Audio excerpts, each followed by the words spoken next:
O faithful priest, Fray, O María, raise your voice, so that all may come to know the truths of the supreme Fiat, the supreme Fiat, of the supreme Fiat,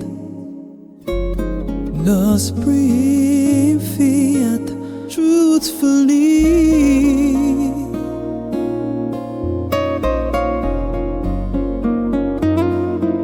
O faithful priest, Fray, María, raise your voice. O faithful priest, Fray, O María, raise your voice, so that all may come to know the truths of the supreme Fiat, the supreme Fiat, of the supreme Fiat, the supreme Fiat, truthfully.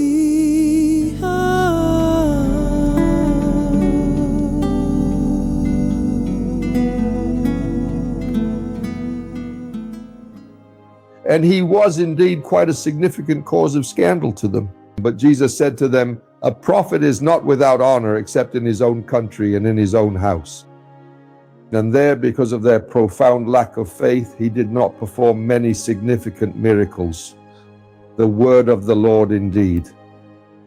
May the word of the gospel wipe away our sins. Praise be Jesus and Mary. Before I present you with my copy and paste, because usually I also give you your homework as a copy and paste, right? But tonight I would like to give each and every one of you a very interesting and thought-provoking homework assignment. You heard the first reading proclaimed from the ancient and sacred book of Leviticus, and you heard that it specifically speaks about the solemnities of the Lord. So not just the solemnities of the people of Israel, but indeed the solemnities of the Almighty Lord, of God himself. These are the sacred and holy observances that will therefore remain eternally and forever. And you very clearly heard some significant passages being emphasized and highlighted during the reading. In the first, let's say, period, the first 4 feasts, I'll be quick, but I'm just giving you this as homework because I need to go to my copy and paste, and you should study them very carefully. But I think you've already studied them, right? No, don't study them now. You haven't studied them. The first 4 feasts take place in the, let's say, springtime period. They have all been fulfilled. This was indeed told to Moses, so a full 1,000 years before the actual coming of Christ. And he was clearly told that there would be the significant event of Passover and precisely how it would be meticulously organized, right? That is to say, there would be the important Feast of Unleavened Bread. And if you go and look at all this, it coincides with the days of Jesus' Passion. Just as a side note, you should go back and take a good look at it, okay? Then you heard that after the 3 significant feasts, that is the death, the profound passion, the actual death, and the glorious resurrection of Jesus Christ, the sheaves that were waved, all of that, yes, but it's all, if you diligently do the research, you will certainly know how to find it. You are quite good at searching. You truly don't need physical libraries anymore, right? But then the Lord explicitly says, on the very first day you will have a sacred assembly. You shall do absolutely no servile work. For 7 full days you will offer the sacrifice, and on the 7th day there will be an important assembly, and you shall do no servile work at all. The priest will lift up the sheaf. What does it mean to lift up the sheaf? To rise again. Well, it's all written down. You can go back and look it up. Lifting up the sheaf the day after the Sabbath. Then on the 10th day it says, you will count 7 complete weeks after 1 day. 7 weeks. How much is 7 times 7? 49. Even in your town it's 49. Plus 1 makes 50. After 50 days since the sheaf was lifted, since Jesus rose again, what do we celebrate? So go and take a good look at these things, but that's not all. Here, 2 other feasts are mentioned, but there's another one. I didn't have the Bible in front of me. But there's another one that comes before these 2 feasts. You heard that correctly, right? On the very first day, there will be a solemn and special sacred assembly, a significant and distinct gathering. This period will last for 7 days, then the 8th day, the 10th day, and the 15th day of the 7th month. So now we transition from the vibrant season of spring to the rich and bountiful season of autumn. So there are 3 other feasts in autumn. While the 4 up to now have been fulfilled, the 3 still have to be fulfilled. Right? They still have to be fulfilled. These are indeed the Lord's solemnities. They still have to be fulfilled. in the autumn season. The very first of these is the feast where the trumpet is sounded. When exactly does St. Paul have the trumpet sounded? Or when will that feast take place? When the rapture happens, St. Paul identifies the trumpet with the rapture. Then after that, there will be another significant feast, which is less a feast and more like Yom Kippur, the Day of Atonement, when the Jewish people would offer sacrifices for their sins. So that event could correspond in our Christian faith now to the illumination of conscience. When you see all your sins and you have to come confess to me if you haven't done a general confession in your life. And after this, which feast will there be? The one they were celebrating in a pagan way on October 7th, 2023. On October 7th, 2023, the young Israelis were celebrating it in a pagan way. But that day is the Feast of Tabernacles. The Feast of Tabernacles. What does the Feast of Tabernacles coincide with? What could this Feast of Tabernacles correspond to? So what are the Jews celebrating? We have been freed from slavery. It could correspond, let's say, in our view, to the 1,000-year reign, the Feast of Tabernacles. What do you think? Then, closing this parenthesis, because I've already spoken at length, I'll wait for your studies. Please do bring me your comprehensive studies so that I can truly enrich myself and better understand these complex things, since by now you all are highly skilled, all accomplished graduates. Studying this subject should be child's play, right? So really delve into these aspects, because now is the time to explore them in depth. Out of the 7 significant feasts, 4 of them have already been fulfilled, including the important feast of Pentecost. There are 3 left. 4 plus 3 makes 7, right? It's always this pattern of 7, always. 7, it's always this set of 7. The other 3 are in autumn. Parenthesis closed. Let's move on to my copy and paste now. So today's gospel, I will clearly focus on the gospel passage that all these significant feasts I've mentioned are all completely fulfilled in Jesus, and with Jesus, these important feasts of the Lord. Today's gospel truly shows us one of the deepest and most profound dramas of the human heart, spiritual blindness. This blindness occurs in the face of God, who draws ever nearer, who even becomes fully man, becomes actual flesh. Jesus, having returned to his very own hometown, teaches powerfully in the synagogue. His words and his miracles amaze his fellow townspeople, but instead of opening themselves to the light, they close themselves off in prejudice. Isn't this the carpenter's own son, huh? Isn't his mother, Mary, a common woman just like any other? Indeed, truly to them. And instead of truly recognizing the Messiah, they actually take offense at him. So because of their profound lack of faith, he did not perform many significant miracles there. But why didn't they recognize him? Why didn't they recognize him? If Jesus were to come now, would we recognize him? Remember that even Mary, the Madonna, after he rose, did not recognize him, nor did the apostles. So it seems that you can't recognize him with your physical eyes. There's something else. There's another tool needed to recognize him. But why didn't they recognize him? Because the eternal word descended among them remained veiled. The definitive answer to this important question comes to us with great clarity from a significant passage that was revealed to Luisa Piccarreta on November 24th, 1935. Fasten your seatbelts. Let's go to November 24th, 1935. When the Lord exclaims with profound emotion, "Oh, if all creatures truly possessed my divine will as the very essence of their life, they would have undoubtedly recognized me instantly and without any hesitation." They would have recognized me immediately. My own will within them, and that very same will residing deeply within me, would have immediately recognized and truly loved each other. Nor would I have been able to hide myself. Instead, I had to tell them that I was, and when they didn't believe me, The true problem, dear ones, the actual problem wasn't the physical face of Jesus, it was the thick, obscuring veil over their hearts. Sin, along with carnal judgment, that is to say, the unbridled and self-serving human will, had completely and profoundly veiled their spiritual eyes, preventing them from perceiving divine truth. Did you know that we have spiritual eyes within us? We have spiritual eyes. Their spiritual eyes had been veiled. We sense things before they reach us. We have spiritual eyes. We are a masterpiece. We are a jewel. If God calls us a jewel, I hope you understand what I mean. So human will had indeed veiled their spiritual eyes, effectively preventing them from truly seeing the hidden glory in the carpenter's son, just as we often do, even among ourselves in our daily lives. We see the outward appearances, but we don't really see what's inside, the riches, right? That's still how it is today.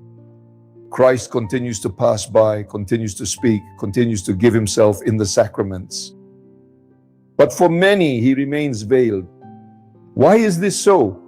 Because Jesus clearly states, as long as my divine will does not truly reign within creatures, everything remains profoundly veiled.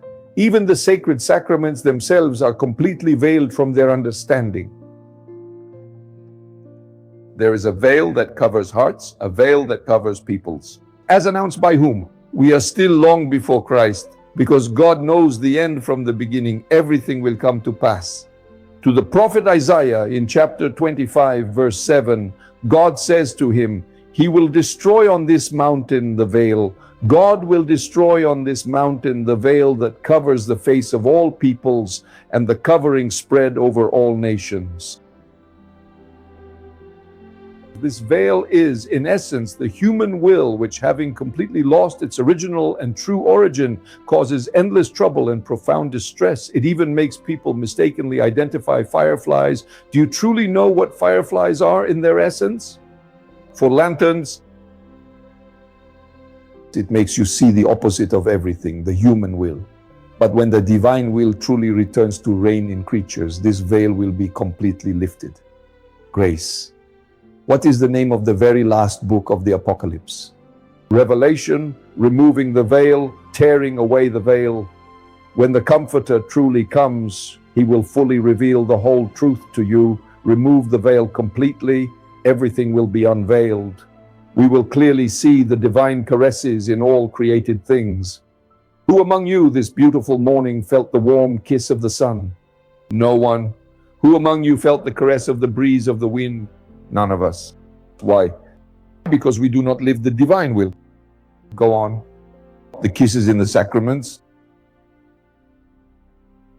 the profound embraces found within the sacred word, the intensely burning heartbeat of God resonating everywhere. This truly will be the ultimate miracle of divine union, God dwelling intimately within man and man completely immersed in God. And the divine will take possession of souls as its very own life, so that no one will be able to truly resist it, and thus it will certainly have its glorious reign on this earth. Every single evening we are diligently preparing ourselves for all of this, and we truly want, as Jesus himself says, as Jesus profoundly says, and as we do, you all do with me now, always copy and paste. As Jesus says, by living this divine truth, we go forth and spread these wonderful wonders to our beloved brothers and sisters. We go and spread them to absolutely everyone. These profound wonders are spread by contagion. Do you remember? He shows the table, Jesus in the midst of the church. And then what does the one who reads these writings do? He comes out spiritualized and divinized and spreads this to everyone he meets. Spreads it to everyone he meets. November 24th, 1935. So you see, there is also a true radical apostolate, but I'm not inclined to speak. Then stay quiet and spread it by contagion. What does she do? Maybe that's even greater. You are called to this. Stay quiet and spread it. Spread the divine contagion of the divine will, because then the contagion truly spreads and we effectively change the very structure of the world. For in this way we attract the Redeemer, the Lord of Lords, with his glorious kingdom. November 24th, 1935, I am taking the passage from which I made the introduction. My poor mind finds itself beneath the impetuous waves of the divine will, impetuous yet peaceful with happiness, so much so that the poor creature feels overwhelmed and unable to receive it all. And as I was following the acts of the Fiat, I arrived at the moment of man's creation. You see, go and look closely at these passages. Luisa always returns to that point because everything is there. Man was created, that is man indeed for God. And I was thinking to myself, with how much love the Lord must have loved the innocent lady before she sinned. And my sweet Jesus surprisingly said to me, my daughter, she truly loved me as much as it was possible for any creature to love. So it was not possible to love more. It was the fullness of the creature's love for God. This is what our mother always and continuously lived. Our Blessed Mother always lived this profound love, because while Adam tragically lost it, she not only truly lived it, but also brought it to the very highest degree a creature can possibly reach. In a few days, on August 15th, we celebrate the Assumption. What happened on the day of the Assumption? On the blessed day of the Assumption, what truly happened was simply this profound event. The divine will, whose very first child is indeed love. Do you remember when the glorious angel came to the Holy Madonna during the sacred Annunciation? He reverently said to her, "Hail, full of grace." Being truly full of grace means she is completely full, so you cannot add anything more to her. If you were to imagine a simple rubber bucket filled completely to the brim with pure water, you certainly can't put anything else into it. But if you carefully bring a powerful blowtorch, a significant source of heat, very close to it, and you skillfully manage to gently expand the bucket will indeed expand, and you can then add a little more water. Then you go again a second time, the bucket expands and you can add a bit more water. Then you go a third time, the bucket expands and can't take any more. It can't hold anything else. It breaks and reassembles itself in another dimension. This is what happened to the Madonna. She did not die. That is why she was assumed into heaven. So what happened? She reached the maximum that a creature of God's will and incarnate love could contain. She reached the maximum. So the outer vessel broke and immediately reassembled itself so that it could continue to grow for all eternity. This is what Saint Irenaeus says about this propedeutic process of growth. You reach the peak, you can't contain any more, but you want to love even more. You want to live God's will even more. So you need a greater capacity, and it is given to you because you have made yourself ready and prepared. But it's easy. It's true that it's easy. It's true that you understand everything. It's very easy. So basically, it was the maximum he could contain. He was a being made entirely of love. Not even a single fiber in him was empty of love for his Creator. Psychologically, there was no need for emotional reassurance, none of that stuff, because he was so truly full of deeply felt love that not even a fiber, not even an atom was empty of this love. He was always satiated with love. Whereas for us, one moment we're on top of the world, the next we're down in the dumps, but for him, it was always the same. He felt alive and beating in his heart the life of his Creator. True love, in fact, calls out at every moment to the one it loves, and by giving its love, it gives its life, and in doing so, it brings the beloved to life as well. Now, when my divine will loves the creature, my will finds itself within the creature. The ease of its rule faces no opposition to its divinity. Its noble place is as a reigning king, establishing its longed-for kingdom within it. When the creature loves me as much as it can, there is no emptiness of God to be found within it. Do you understand why we have crises? Because we always go on with this constancy, then we look for other pseudo-solutions and reasons, and we end up boiling water on already cooked food. But this is the real reason. In fact, with its love, it locks me in the center of its soul in such a way that I cannot leave nor free myself from it. And if I could leave, which I never do, it would follow after me. Neither I nor it can separate from each other, because love is myself. Therefore, whoever truly loves me can say, I have conquered the one who created me. I have him within me. I possess him. He is all mine, and no one can take him away from me. St. John expresses this in a particularly profound way in his gospel, specifically in chapter 14, verse 23, when he says, Jesus answered him, thank you very much. He said, if anyone truly loves me, he will carefully keep my word and faithfully follow my teachings, and my heavenly Father will deeply love him, and we will come to him and make our permanent dwelling with him. Now, my dear daughter, let's return to the passage. The love in Adam before he sinned was truly indeed perfect. What does perfect mean? It means that he basically had to reach the fullness of this perfection in order to pass from where he had been placed in the earthly paradise to the heavenly paradise. For this reason, 1,000 years had been established. He sinned, he didn't make it, and it ended earlier. Everything is a truly beautiful, wonderfully marvelous, and absolutely wonderful symphony. Simple, incredibly straightforward, creating no friction whatsoever, and leading to no misunderstanding at all. He was perfect, complete. My will sustained his life so that he felt it even more than his own life, and this is how we must return in order to be happy. You still let yourselves be deceived by someone, but to be happy, the divine will must be life itself, more than our own life. This is the way. When he sinned, the life of my Fiat withdrew, and he was left with the light. Listen carefully to this passage. The sun withdrew, but he was left with the light. Why was he left with the light? Because without it he could not live, otherwise man would have fallen into nothingness. Therefore, he left him only the effects, the bare minimum necessary, otherwise he would have returned to nothingness. Here it is, he says it, in creating him, we acted like a father who shares his possessions and his life with his own son. Now, if this son disobeys and rebels against his father, the father, with sorrow, is forced to send him out of his home, no longer allowing him to possess either his shared goods or his life. But his love is so great that even from afar, he does not let him lack what is necessary. Otherwise, he would die. He has run away. He is not at home, but I know he is not capable of providing for himself. I have to send him food. I have to give him the bare minimum, otherwise he will die. The means of strict necessity, because he knows that if the father withdraws, the son's life is over.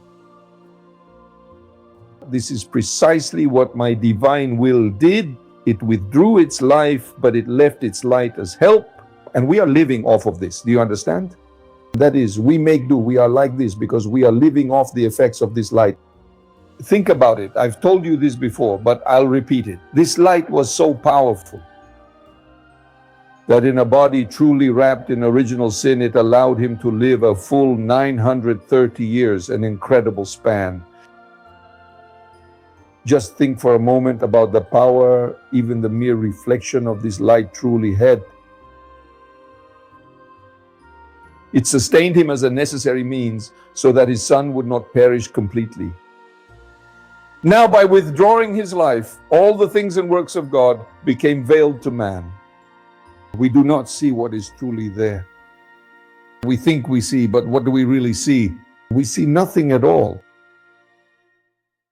Which of you, when you truly embrace a tree, feels the deep love of the tree? Or which of you truly feels the very essence of what is inside a living plant?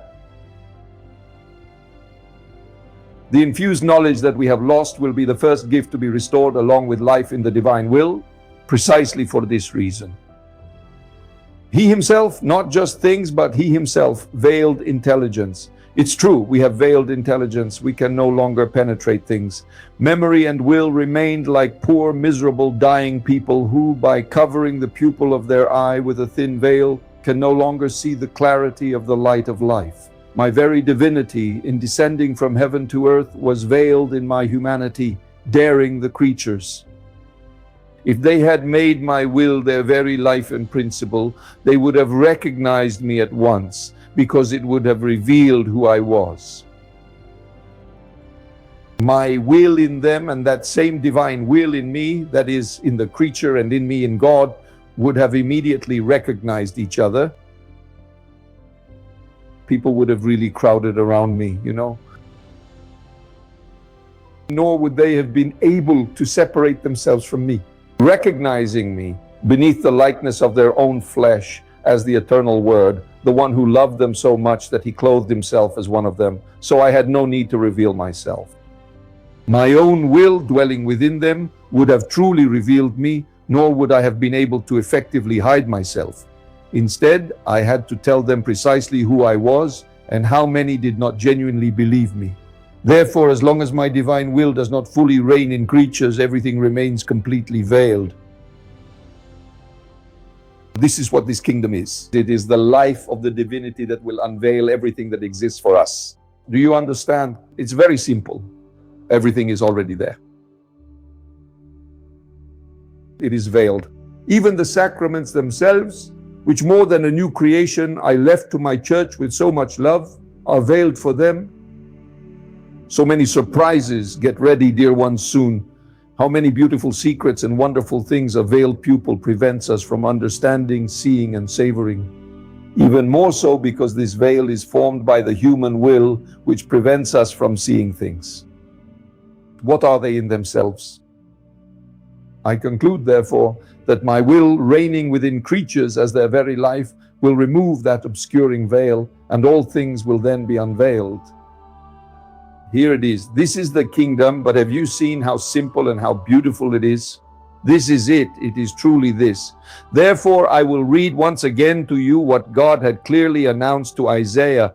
God will utterly destroy the oppressive veil over that world which completely covers the face of all peoples, the covering widely spread over all nations. With those significant feasts, he will completely break all of this with the final three feasts. With the four, the first passage was made. With the other three feasts, the second passage will be made. And then they will see the caresses we give them through created things. Did you hear me? Then they will see us. Then there will no longer be the wind that blows houses away, but the wind in which you feel the sweetness and caress of God, who tells you, I love you, I made you a marvel, you are my masterpiece, I have dreamed of you for all eternity. Then they will feel the kisses, the caresses, the kisses, the loving embraces. In every created thing, they will feel our beating heart that loves them. They will see in the sacraments, then the Eucharist will be for the glorified. In the sacraments, our life will flow to give itself to them continuously, and creatures will feel the need to give themselves to us. This will be the great miracle that my divine will shall perform, breaking all the veils. Apocalypse, unveiling, breaking all the veils. Apocalypse, removing the veil. Apo, removing the veil. It will break all the veils. They will abound with unheard of graces, taking possession of souls as their very life, in such a way that no one will be able to resist them, and thus it will have its kingdom on earth. Luisa immediately, but you too, Jesus, please hurry and accomplish what you say you truly want. Hurry, Jesus. But he says it to me, though I think you hear it too. You must truly hurry. I am longing, burning, blazing with an intense desire for you to hasten. Hurry what you want, and may your holy will be done on earth as it is in heaven. To conclude, today the world is still under a veil and you can see it. But it's such a heavy veil that we even say that in order to have peace, we must prepare for war. If that's not enough, just think about how thick this veil is. Right? So even within the church, even within all of us, there is still so very little light. But Jesus tells us that soon a time will indeed come when this veil will be lifted. The time of the apocalypse to lift the veil. The time will come when the divine will be the life of all creatures.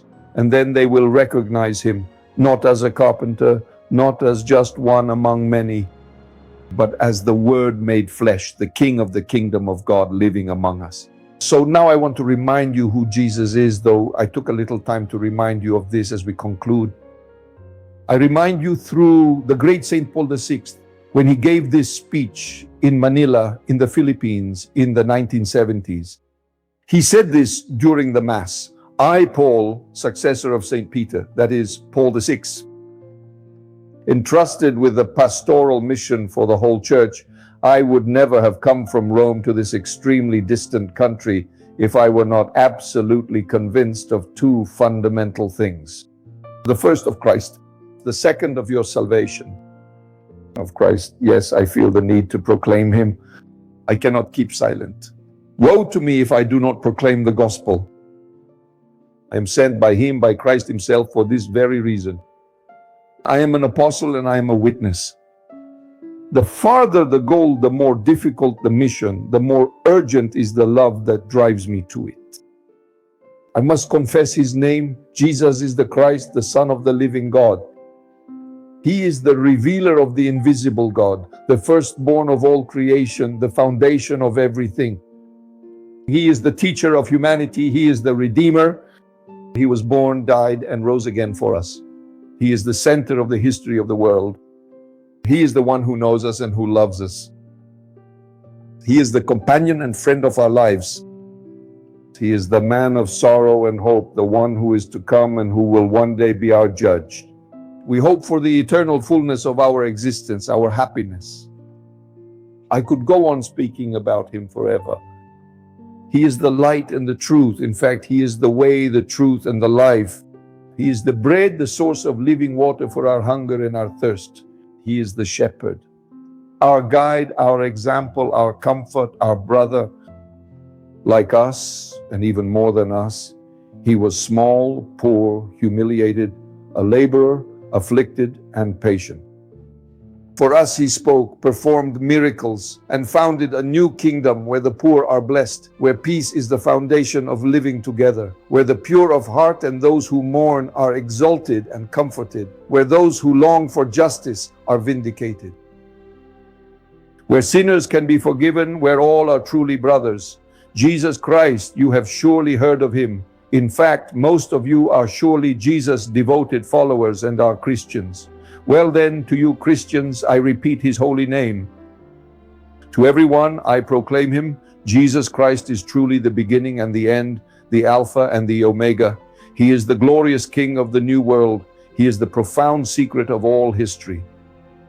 He is the key to our destinies. He is the mediator, the bridge between earth and heaven. He is par excellence the Son of Man because he is the eternal and infinite Son of God.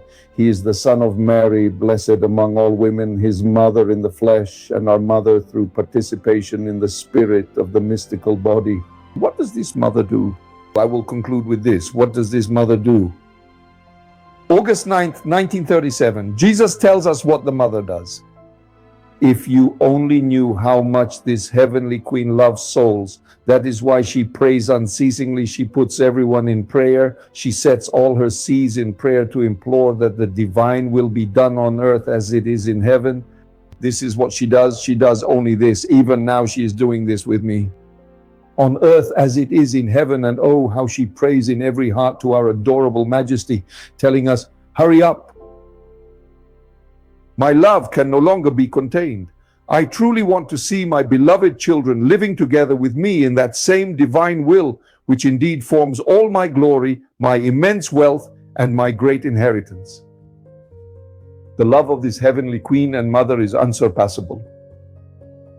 And only in heaven will they know how much she loves the creatures she has made for them. And her most outstanding, magnanimous, and great act. What is her most outstanding, magnanimous, and great act? Is that she wants them to possess the kingdom of my will as she possessed it herself. This is what she desires. This is the purpose of everything here. All is preparation for this. All the apparitions, everything is for this.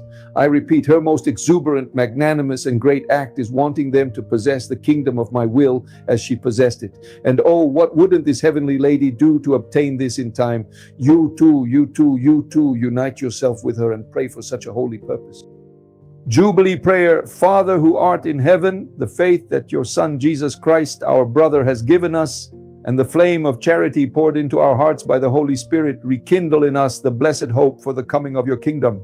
May your grace transform us into diligent cultivators of the gospel seeds that leaven humanity and the cosmos, as we await with trust the new heavens and the new earth, when, having overcome the powers of evil, your glory will be revealed forever. May the grace of the Jubilee revive in us, so that in hope we may look toward heavenly goods, and may it pour out upon the whole world the joy and peace of our Redeemer. To you, God bless it forever, be praised and glory.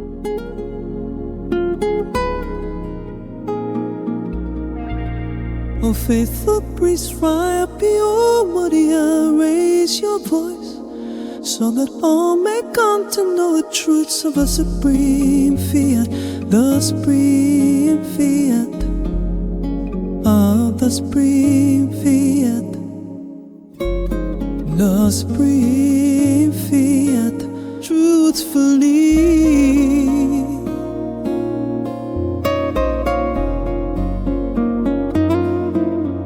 Faithful priest, Fray, María, raise your voice.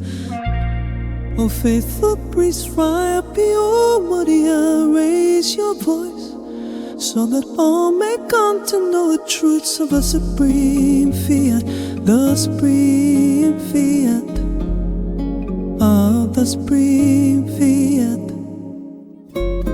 the supreme Fiat, truthfully.